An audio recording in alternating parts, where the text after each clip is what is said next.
kon gaay ñu def noonu ak vlog du jour. Salaamaaleykum. ñii ñoo ngi dugg si àll bi boj bojal ba si toolu ñam bi voilà comme ni ngeen ko gisee nii àll ba mel noonu maa ngi noonu ak sama gaay yi ak maam booy waaw kay vlog du jour ñam bi jàngoogu ñu dugg si làkk yi kon gaay fii bay dëgg la ku bayul doo fi ñëw li ngeen gis nii ñoo ngi si tool bi toolu ñam bi jaa nekkul noonu mënoon di yóbbu boutique yi wala dóor ko si biir kooku mooy njool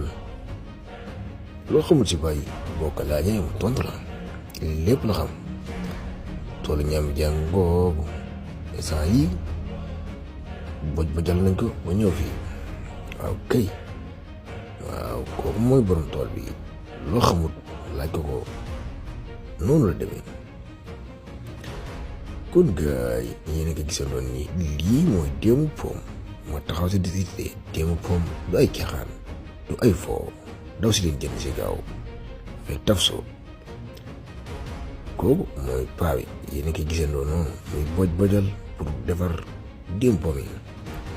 wala benn sax du ko laal wala leneen du ko laal comme ni ngeen gisee noonu kon gaay yéen a ko gisandoo ñoo ngi ñibbiwaat jël saret bi tourné ko noonu bojal ba sa biir kër ga waaw ndax ñu doon ñëw def nañ ko pare waaw.